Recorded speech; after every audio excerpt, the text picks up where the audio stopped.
ओम श्री गणेशाय नमः। जय श्रीमन नारायण, जय आदिशक्ति माता। दोस्तों, आपका दिन शुभ और मंगलमय हो। दोस्तों, क्या सच में रास रचाते हैं राधा और कृष्ण निधि वन में?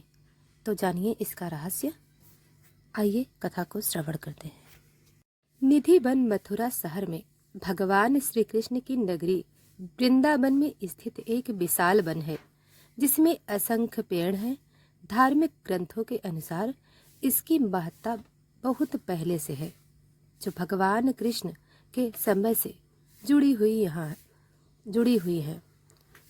यहाँ रहने वाले ब्रजवासियों के अनुसार भगवान श्री कृष्ण आज भी यहाँ रासलीला रचाने आते हैं।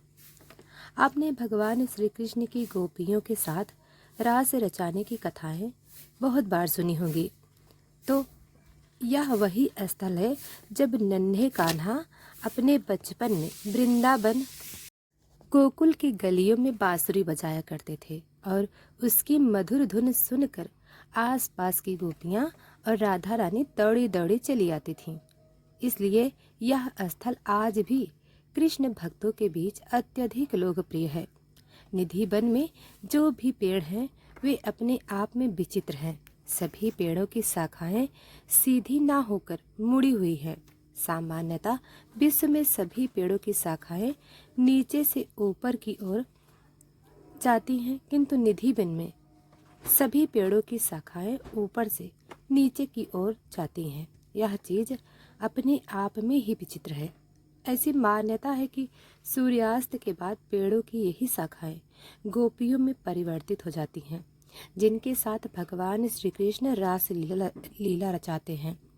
सूर्योदय से पहले वह पुनः अपने रूप में आ जाती हैं। निधि वन में आपको असंख्य तुलसी के पौधे मिल जाएंगे, लेकिन जो बात आश्चर्यजनक है वह यह है कि कोई भी तुलसी का पौधा अकेला नहीं है, अर्थात हर तुलसी के साथ एक और तुलसी का पौधा है। यहाँ आपको कोई भी तुलसी का पौधा अकेला नहीं दिखेगा, क्योंकि सभी तुलसी के पौधे जोड़ों में हैं, जो श्री कृष्ण और राधा के प्रेम में रेखांकित करते हैं। इन सब के अलावा यह एक गहरा महल भी है, जहाँ माता राधा रानी के साज सज्जा का सामान चढ़ाया जाता है। इसे विशेषकर महिलाएं चढ़ाती हैं। कहते हैं कि रास लीला के समय भगवान श्री कृष्ण इसी रंग महल में विश्राम करते हैं। इसलिए सूर्यास्त से पहले श्री कृष्ण जी के लिए बिस्तर सजाया जाता है और एक बर्तन पानी, दतून, पान व अन्य सामान रख दिया जाता है।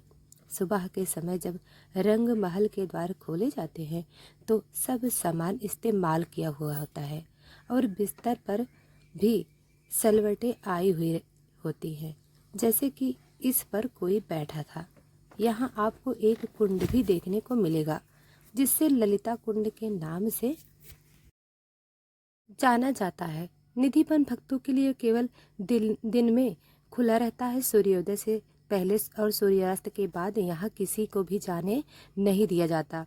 आपको दिन में कई पक्षी इस वन में दिख जाएंगे, किंतु शाम होने के साथ साथ वे भी इनको छोड़कर चले जाते हैं। कहते हैं जो कोई भी चोरी चुपके यहाँ रात को रुका था, अगले दिन या तो उसकी मृत्यु हो गई या उसका मानसिक संतुलन बिगड़ गया। कुछ लोग तो अंधे, बहरे और गूंगे भी हो गए। इसलिए यहाँ रात को किसी के भी रुकने की मनाही है। आश्चर्य की बात यह है, सूर्यास्त के बाद निधि वन में इतना गहरा अंधेरा हो जाता है और साथ ही वहाँ के पेड़ों पर सफ़ेद परत छा जाती है, जिससे निधि वन के अंदर कोई भी गतिविधि वहाँ के आसपास के घरों से भी नहीं देखा जा सकता। मौसम के अनुसार पट 5-6 बजे के बीच खुलते हैं। 6 बजे के पास यहाँ मंगला आरती होती है। सूर्यास्त से कुछ समय पहले यहाँ के पट बंद कर दिए जाते हैं। आपको यहाँ कई महापुरुषों की समाधियाँ भी देखने को मिलेंगी, जो भगवान श्री कृष्ण की भक्ति में लीन रहते थे। पेड़ पौधे के बीच इनकी समाधियाँ बनी हुई हैं। तो दोस्तों, यह कथा कैसी लगी आप हमें कमेंट करके ज़रूर बताएं। दोस्तों, वीडियो को लाइक सब्सक्राइब अभी तक नहीं किया है तो अभी कर लें। धन्यवाद।